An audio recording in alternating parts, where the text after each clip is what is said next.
मोड़ के रहने क्यों होगा वो पेड़ी पहले कमर बंद हो गया यहाँ तो एकदम नहीं।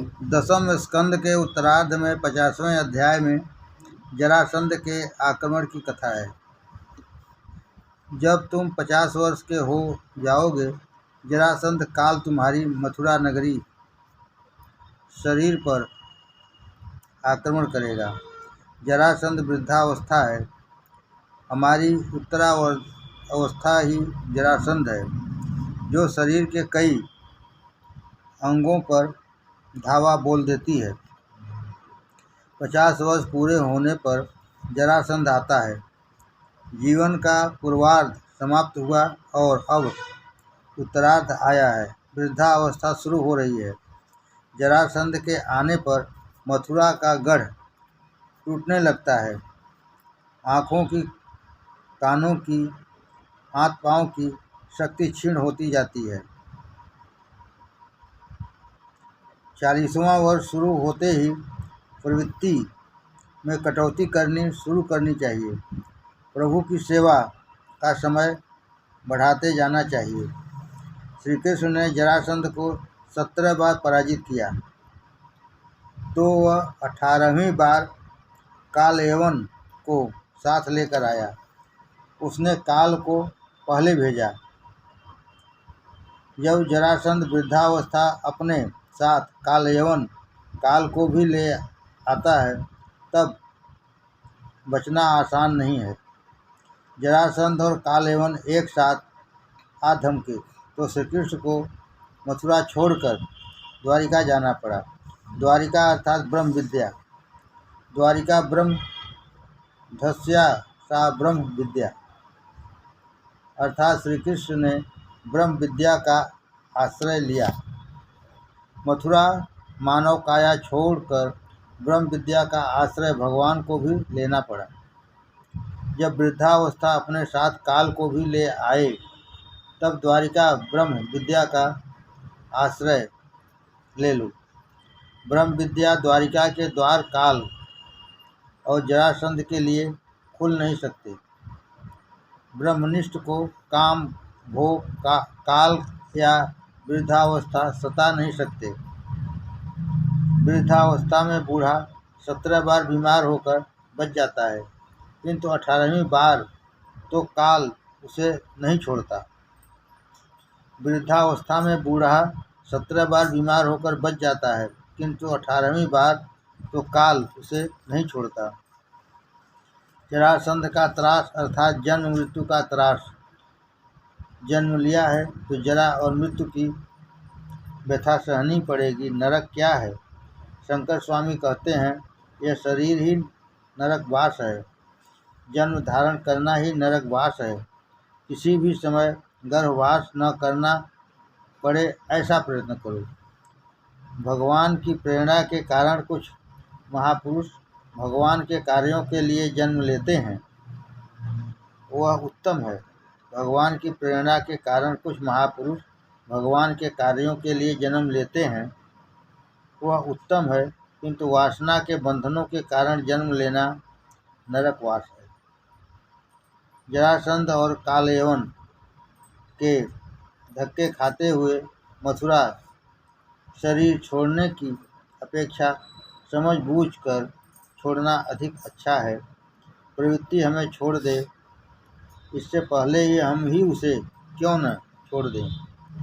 अपने पति कंस की मृत्यु हो गई तो अस्थि और प्राप्ति अपने पिता जरासंध के घर आ गई। जरासंध ने कंस हत्या की सारी बात जानी तो उसने मथुरा पर आक्रमण किया। उसने 17 आक्रमण श्री कृष्ण और बलराम ने मार हटाए। उसके 17 आक्रमण श्री कृष्ण और बलराम ने मार हटाए। जब वह 18वीं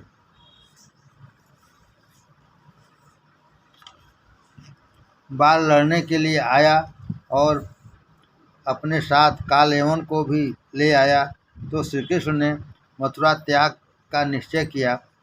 अब तो मैं आनर्त देश, वर्तमान ओखा प्रदेश में समुद्र किनारे शांति से रहूँगा। भगवान ने विश्वकर्मा को द्वारिका नगरी के निर्माण का आदेश दिया। बड़े बड़े भव्य राज प्रसादों का निर्माण किया गया। कहते हैं कि ये महले इतने तो विशाल थे कि लोगों को द्वार ढूंढने पड़ते थे। द्वार कहाँ है, ऐसा बार बार पूछा जाने के कारण ही इस नगरी का नाम द्वारिका पड़ा। का अर्थ ब्रह्म। उपनिषद में के अनुसार क अक्षर ब्रह्म सूचक है। जहाँ प्रत्येक द्वार पर परमात्मा का वास है, वह नगरी द्वारिका है। जहाँ प्रत्येक द्वार पर परमात्मा का वास है, वह नगरी द्वारिका है।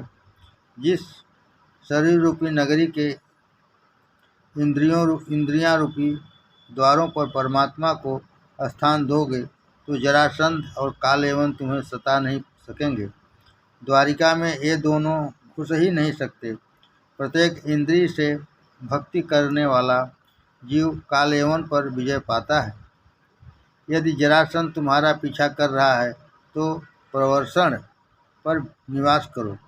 प्रवर्षण पर्वत अर्थात जहाँ ज्ञान और भक्ति की मूसलाधार वर्षा हो रही है, वह स्थान। जहाँ कथा श्रवण का लाभ मिले, भक्ति रस रूपी धारा बहती रहे, वहाँ जाओ। 91 वर्ष में प्रवर्षण पर्वत पर निवास करो। वहाँ जरासंध सता नहीं पाएगा। श्री कृष्ण भी जरासंध के त्रास से छूटने के लिए प्रवर्षण पर्वत पर चले गए थे। 51-52 वर्ष की वय होते ही गृहस्थ आश्रम के लिए तुम पात्र नहीं रहते। 51-52 वर्ष की वय होते ही गृहस्थ आश्रम के लिए तुम पात्र नहीं रहते। तुमने वन में प्रवेश पा लिया, अर्थात घर की आसक्ति अब छोड़नी है। विलासी लोगों के बीच में रहकर विरक्त जीवन जीना आसान नहीं है। जहाँ भक्ति और ज्ञान की सतत वर्षा हो रही है, वैसी पवित्र भूमि में बसकर ही तुम जरासंध से पीछा छुड़ा सकोगे। भोग भूमि में भक्ति ठीक से नहीं हो पाती। शहर को छोड़कर गया सी पवित्र नदी के किनारे बसकर भक्ति करो। आज नगरों में बड़ी भीड़ हो गई है। पगड़ी ब्राह्मणों के मस्तक से उड़कर मकानों के ऊपर बैठ गई है। यदि ये बूढ़े लोग शहर छोड़कर नदियों के किनारे जा बसें तो शहर में भीड़ कुछ कम होगी और वे लोग वहाँ भक्ति भी अच्छी तरह कर सकेंगे। जन्म मृत्यु की व्यथा ही तो जरासंध है। संकल्प करो, अब तुम्हें न तो पुरुष बनना है और न तो स्त्री। मुझे पुनर्जन्म ही नहीं लेना है। जरासंध जन्म जरा मृत्यु त्रास से छूटने के लिए प्रतिदिन 21,000 जप नियमित करते रहो। जरासंध जन्म जरा मृत्यु के त्रास से छूटने के लिए प्रतिदिन 21,000 जप नियमित करते रहो। जप के बिना पाप और वासना छूट नहीं पाएंगे। कथा श्रवण पाप को जलाकर मार्गदर्शन देता है। कथा श्रवण पाप को जलाकर मार्गदर्शन देता है। कथा सुनकर जप का, भगवान की भक्ति करने का, सत्कर्म करने का संकल्प करो। कथा श्रवण करने से भगवान से संबंध जुड़ जाएगा। तो ब्रह्मचर्य पालन का, ध्यान जप तप का, सेवा स्मरण का व्रत लो। एक बनिया कथा श्रवण करने जाता था। कथाकार महाराज ने उससे कहा, तुम कथा तो सुनते हो, सो कुछ अच्छा सा संकल्प करो, सत्य बोलने का संकल्प करो। तो बनिए ने कहा कि वह तो व्यापारी है, सत्य ही बोलेगा तो सारा कारोबार चौपट हो जाएगा। इस पर महाराज ने कहा कि किसी की निंदा न करने का व्रत लो। बनिया कहने लगा, महाराज, अब तक रात को मैं 2-3 घंटे बातों में न गुजारूं, मुझे नींद ही नहीं आएगी जब तक रात को मैं 2-3 घंटे बातों में न गुजारूं, मुझे नींद ही नहीं आएगी, तो मैं यह व्रत भी नहीं ले सकता। महाराज, मैं संकल्प करता हूँ कि रोज़ सुबह अपने सामने रहने वाले कुम्हार का मुँह देखूँगा। देखा इस बनिए का संकल्प, वह हर सुबह कुम्हार का मुँह देख लेता था। एक दिन सुबह वह कुम्हार कुछ जल्दी उठकर गांव के बाहर मिट्टी लेने चला गया, तो बनिया उसका मुँह देख न पाया। वह बनिया अपना नियम निभाने के लिए उस कुम्हार को ढूंढने निकला। अब भाग्य की बात तो देखो कि उस दिन कुम्हार मिट्टी खोद रहा था, तो सोने से भरा हुआ एक घड़ा उसके हाथ लग गया। वह उस घड़े को बाहर निकाल रहा था कि उसी समय वह बनिया जा पहुंचा। बनिया ने कुम्हार का मुंह देखकर कहा, चलो मैंने देख लिया। उधर कुम्हार ने समझा कि बनिया ने सोने से भरा घड़ा देख लिया है। यदि वह राजा से कह देगा तो सब कुछ जब्त हो जाएगा। सो उसने बनिए से कहा, सुन, तूने देखा तो है, लेकिन किसी से मत कहना। मैं तुम्हें आधा भाग देता हूँ। बनिए को सोना मिल गया। अब बनिया सोचने लगा, मैं इस कुम्हार के मुँह दर्शन का व्रत लिया तो लक्ष्मी जी का आगमन हुआ। यदि मैं स्वयं प्रभु के दर्शन का व्रत लिया होता तो कितना अच्छा होता। ऐसे झुल्लक और मजाकिया संकल्प से ऐसा लाभ हुआ, तो शुभ संकल्प किया होता तो कितना अच्छा होता। 2 संकल्प तो सभी को करना चाहिए, एक पाप कर्मों से बचने का, दूसरा सत्कर्मों में ही लगे रहने का। 21,000 जप करने को इसलिए कहा जाता है कि मनुष्य सामान्यतः दिन में 21,600 बार सांस लेता है, अर्थात प्रत्येक श्वासोच्छ्वास के साथ भगवान का नाम जपते रहना है। ऐसा होने पर ही जरासंध के त्रास से बच पाओगे। कालयवन का नाश तो करना था, किंतु श्री कृष्ण उसे स्वयं मार नहीं सकते थे। कालयवन को ब्रह्मा जी ने वर दिया था कि यदुवंश का कोई भी व्यक्ति उसे मार नहीं पाएगा। तो कालयवन ने जब श्री कृष्ण का पीछा किया तो वे भागते छिपते प्रवर्षण पर्वत की उस गुफा में जा पहुँचे जहाँ राजा मुचकुंद तपस्या कर रहे थे। कालयवन ने गुस्से में मुचकुंद को ठोकर मारी। मुचकुंद की आंखें खुली और उनकी दृष्टि कालयवन पर पड़ते ही वह जलकर भस्म हो गया। परमात्मा के ध्यान में लगे हुए व्यक्ति को काल मार नहीं सकता, उसके सामने तो उल्टे काल स्वयं मर जाता है।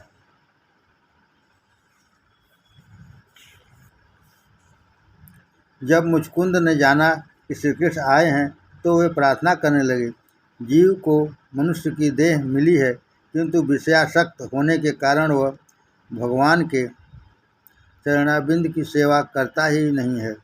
मनुष्य कितना प्रमादी है। जीव की स्थिति तो सर्प के मुंह में फंसे हुए मेढक सी है। सर्प के मुंह में फंसा हुआ मेढक अपनी मृत्यु की तो सोचता ही नहीं है। उल्टे यदि कोई जंतु निकट आया तो उसे निगल जाने के लिए जीभ लंबी करता है। मनुष्य भी काल के मुंह में फंसा है, फिर भी उसकी विषयाशक्ति मिटती नहीं है। 50 वर्ष की वह पूरी होते ही समझ लो कि तुम काल के मुंह में आधे तो जा चुके हो। काल तो हमेशा सावधान ही रहता है, जीव ही असावधान रहता है। सत्संग के बिना ज्ञान प्राप्त नहीं होता। मुचकुंद प्रार्थना कर रहे हैं, नाथ कृपा कीजिए कि मेरा मन सांसारिक जड़ पदार्थों की ओर न जाए, मुझे अनन्य भक्ति दीजिए। भगवान कहते हैं, मुचकुंद इस जन्म में तो तुझे अनन्य भक्ति नहीं मिल पाएगी। तू युवावस्था में बड़ा कामी और विलासी था। जो काम के हाथों पिटता है उसे काल के हाथों भी पिटना पड़ता है। तुझे एक जन्म और लेना पड़ेगा, तेरा वह जन्म ब्राह्मण योनि में होगा और उस जन्म में तुझे अनन्य भक्ति प्राप्त होगी। मुचकुंद ने कठोर तपश्चर्या की और क्षत्रिय शरीर छूट गया। अगले जन्म में वे ब्राह्मण बने। द्वापर युग में क्षत्रिय राजा मुचकुंद कलयुग में नरसिंह मेहता का रूप लेकर अवतरित हुए। वे द्वारिकाधीश के बड़े प्यारे थे। भगवान ने उनके 52 कार्य परिपूर्ण किए थे। मुचकुंद राजा की कथा इस तथ्य की द्योतक है कि अपनी युवावस्था को विलासिता में बिना देने वाले को मुक्ति मिलना बड़ा दुष्कर है।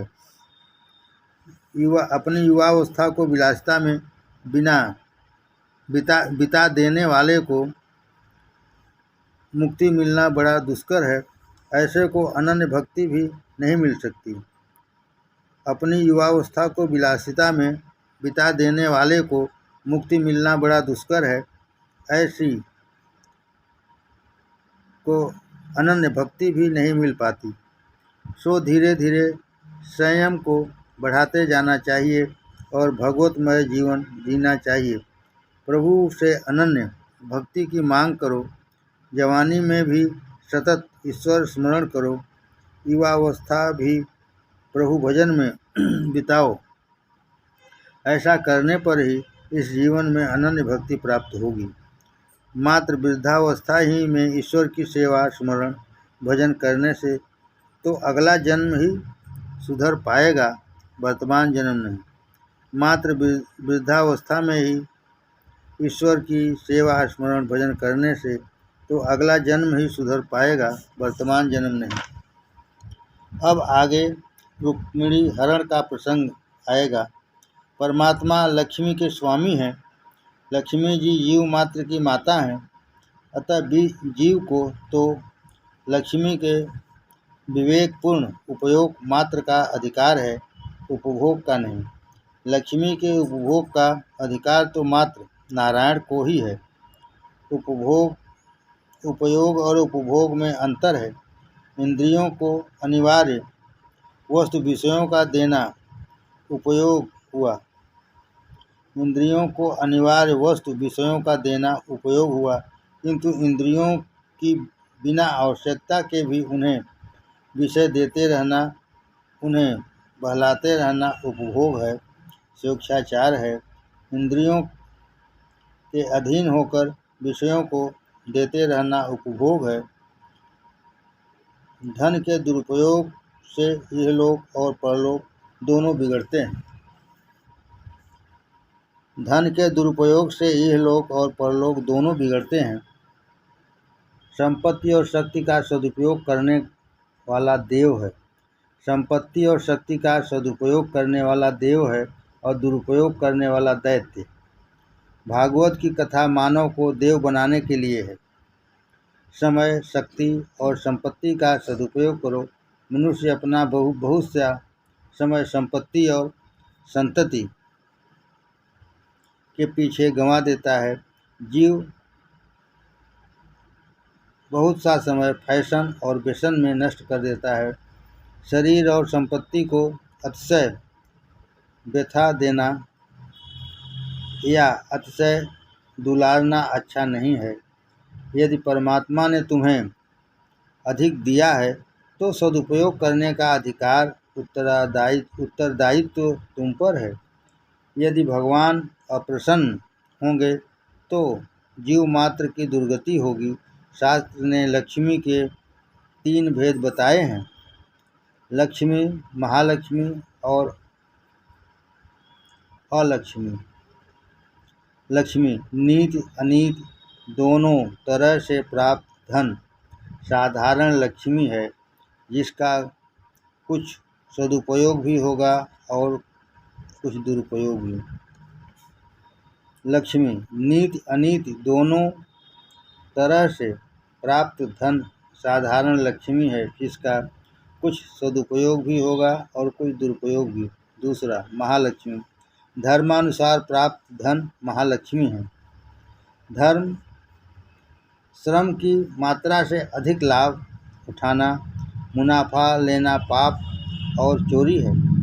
श्रम की मात्रा से अधिक लाभ उठाना, मुनाफा लेना पाप और चोरी है। जीव में धन नहीं, धर्म मुख्य है।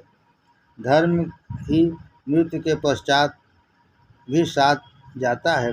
धर्मानुसार श्रम पूर्वक नीति से प्राप्त धन महालक्ष्मी है। ऐसा धन हमेशा शुभ कार्यों में ही खर्च होगा। धर्मानुसार श्रम पूर्वक नीति से प्राप्त धन महालक्ष्मी है। ऐसा धन हमेशा शुभ कार्यों में ही खर्च होगा। अलक्ष्मी पापाचरण अनीति से प्राप्त धन अलक्ष्मी है। ऐसा धन विलासिता में ही बह जाएगा और जीव को शांति देने के बदले रुलाता जाएगा। मृतात्मा के साथ धर्म के सिवाय अन्य कुछ भी नहीं जाता। नीति धर्म सदाचार से प्राप्त धन ही महालक्ष्मी है, जो शांतिदायी भी है। महालक्ष्मी नारायण को ही प्राप्त हो सकती है, शिशुपाल को नहीं। रुक्मिणी हरण की कथा का यही तात्पर्य है। रुक्मिणी महालक्ष्मी ही है, जो शिशुपाल को नहीं, नारायण को ही वरण करती हैं। शिशु के ही लालन पालन में जिसका धन और समय लगा रहता है, वह कामी पुरुष ही शिशुपाल है। जो हमेशा सांसारिक और भौतिक सुखों के पीछे ही भागता रहता है, वही शिशुपाल है। भगवान ने मथुरा में एक भी विवाह नहीं किया था। उनके सभी विवाह द्वारिका में ही संपन्न हुए।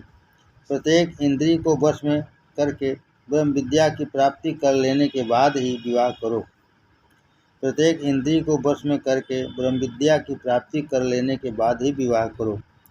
बिना योग का भोग अपने साथ रोग ले आएगा। तप न होगा तो भोग शरीर को रोगी बना देगा। सभी इंद्रियां शरीर के द्वार हैं और कृष्ण सभी इंद्रियों के स्वामी हैं। जितेंद्रिय बनकर विवाह करो, इंद्रियों का सेवक बनकर नहीं। इसी कारण से तो गृहस्थ आश्रम के पूर्व ही ब्रह्मचर्य आश्रम का आयोजन किया गया है।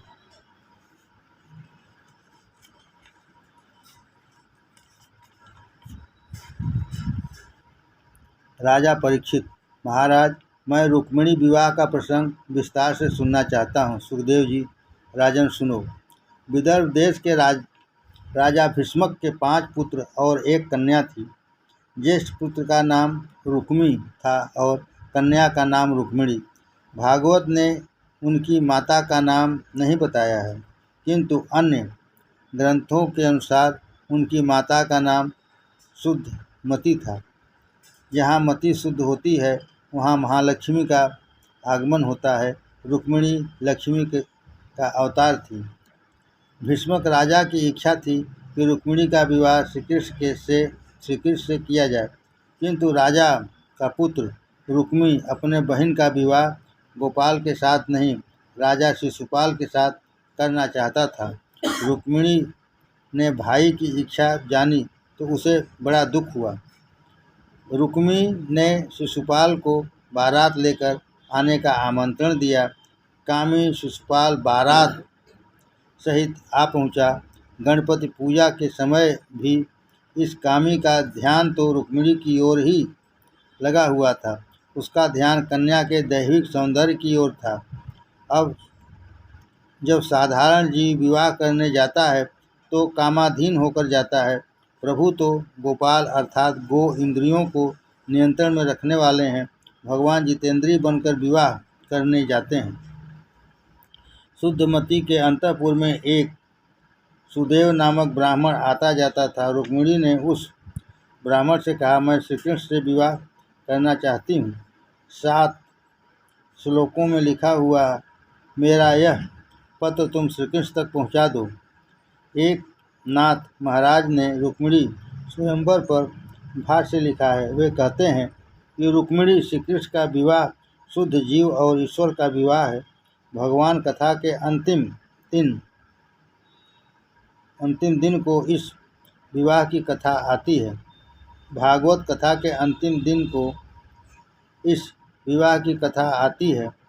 जिसे तक्षक नाग के दंश से मरना है, क्या वह लौकिक विवाह की बातें सुनेगा? योगी श्रेष्ठ परमहंस सुखदेव जी यह कथा कह रहे हैं। भाषा विवाह की है, जबकि तात्पर्य तो जीव के ईश्वर से मिलन का है। श्री कृष्ण कहते हैं, मुझे सांसारिक सुखोपभोग की इच्छा नहीं है, मुझे किसी भी वस्तु की अपेक्षा नहीं है, मैं निरपेक्ष हूँ, मैं निष्काम हूँ। रुक्मिणी भी तो कहती है, उसे भी विषय सुख की इच्छा और अपेक्षा नहीं है। रुक्मिणी ने अपने पत्र में लिखा था कि वह निष्काम है और उसके मन में कोई विकार वासना नहीं है। सामान्य कन्या ऐसी बात कैसे कह पाएगी? श्री कृष्ण और रुक्मिणी दोनों निष्काम निर्विकार हैं, अर्थात यह प्रसंग लौकिक विवाह का नहीं, आध्यात्मिक मिलन का है। अलौकिक सिद्धांत को समझाने के लिए लौकिक शब्दावली का उपयोग किया गया है। भागवत के श्लोक यही अर्थ बताते हैं। लग्न के पूर्व भी रुक्मिणी ने निर्विकारिता की बात कही थी। लग्न के पश्चात भगवान उससे कहते हैं, मुझे स्त्री की और वंश वृद्धि की इच्छा नहीं है। क्या कोई साधारण पुरुष विवाह के बाद ऐसी बात करेगा? जो व्यक्ति ईश्वर के साथ विवाह करना चाहता है, उसे उसके रिश्तेदार बहुत सताते हैं। रुक्मिणी भी अपनी बहन का विवाह भगवान से होने देने के विरुद्ध था, किंतु यदि जीव सद्गुरु की शरण ले तो बेड़ा पार हो जाता है। रुक्मिणी ने भी सुदेव की सहायता ली थी। जो ईश्वर से मिलना चाहता है, उसे अपना जीवन सादा रखना चाहिए।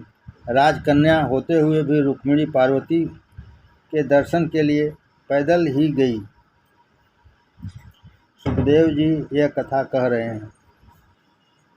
परीक्षित की इस अलौकिक विवाह कथा में तन्मयता ही बताती है कि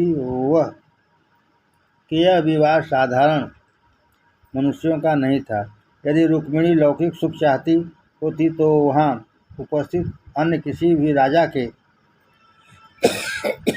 साथ ब्याह कर सकती थी, किंतु उसने बड़े विवेक से श्री कृष्ण का वर्णन किया। जीव जब ईश्वर के साथ विवाहित होता है तब कृतार्थ होता है। रुक्मिणी श्री कृष्ण का विवाह जीव और ईश्वर का मिलन है। सो जो सुदेव से सद्गुरु की कृपा से हुआ है, रुक्मिणी भगवान की आद्याशक्ति है। संत ही ब्रह्म संबंध करा सकता है। किसी सुयोग्य सद्गुरु की आवश्यक मध्यस्थता के बिना जीव ईश्वर से मिल नहीं पाता। रुक्मिणी का पत्र लेकर सुदेव द्वारिका आया। भोजनादि से निवृत्त होकर द्वारिका नाथ ने सुदेव से कुशल मंगल पूछा। आपके दर्शन से मैं कृतार्थ हुआ, क्या सेवा करूं मैं आपकी? सुदेव ने भगवान को रुक्मिणी का पत्र दिया और कहा, प्रभु, यह रुक्मिणी एक सुपात्र कन्या है। वह सुंदरी तो है ही, सद्गुणी, चतुरा और सुशीला भी है। इसके साथ यदि आपका विवाह होगा तो आपका जीवन सुख संतोष से बीतेगा। श्री कृष्ण ने रुक्मिणी का पत्र पढ़ा। अक्षर और भाषा से भी मनुष्य की परीक्षा हो जाती है। पत्र चाहे विस्तृत न हो, भावार्थ तो पूरा होना ही चाहिए। उसमें रुक्मिणी ने भी उस छोटे से पत्र में मात्र 7 श्लोकों में मानो सागर में गागर भर दिया था। दोनों का सप्तपदी संबंध शीघ्र ही जुड़ जाना चाहिए, ऐसा सूचित करने के लिए ही 7 श्लोक लिखे। 6 श्लोकों में रुक्मिणी ने श्री कृष्ण के 6 सद्गुणों का वर्णन किया।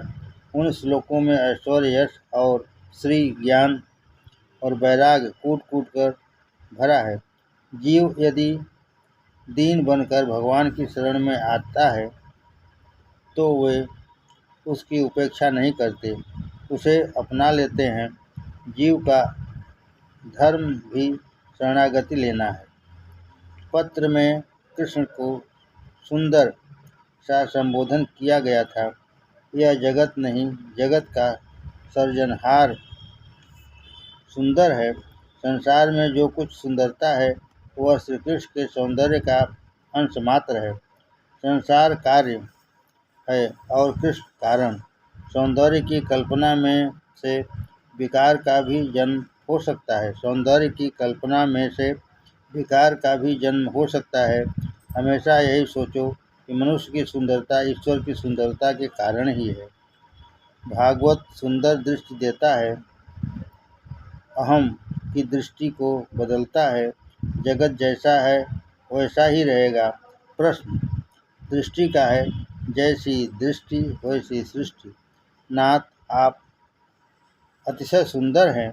आपके सौंदर्य के साथ साथ आपके सद्गुणों की कथा भी मैंने महात्माओं से सुनी है और इसी कारण से आपसे विवाह करने का मैंने निश्चय किया है।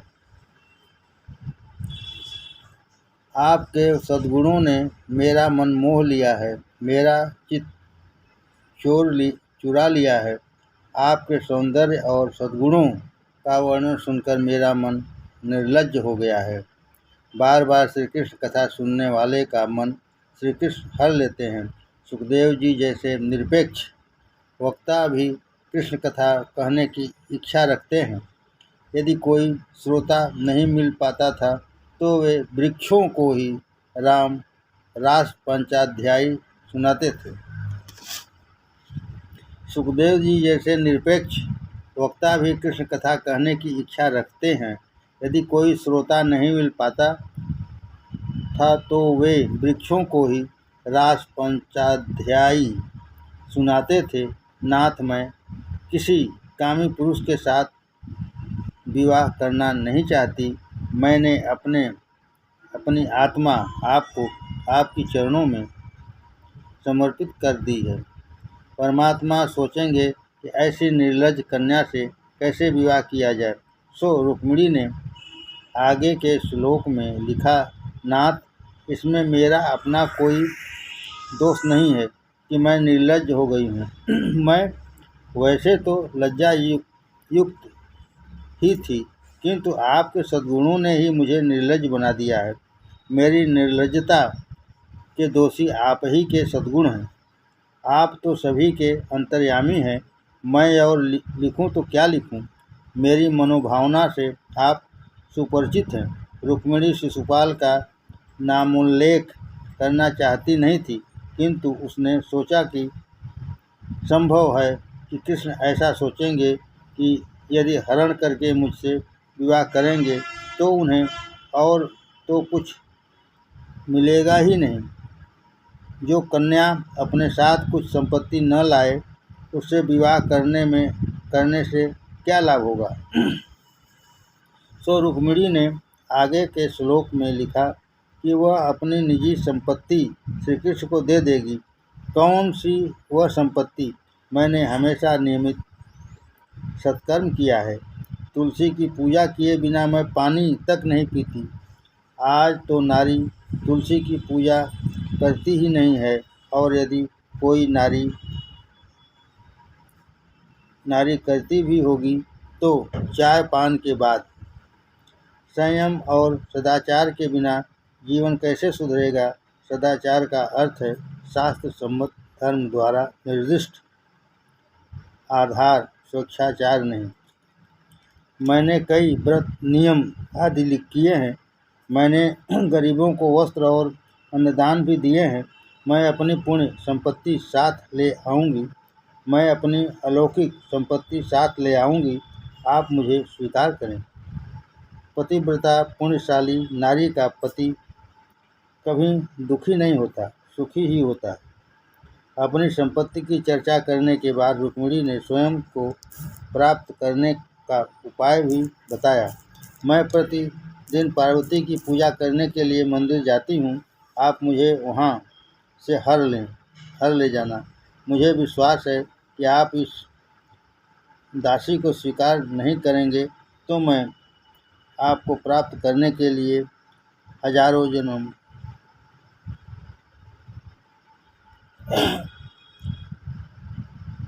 लेती रहूँगी। मैं आप निष्काम प्रभु से ही विवाह करूँगी,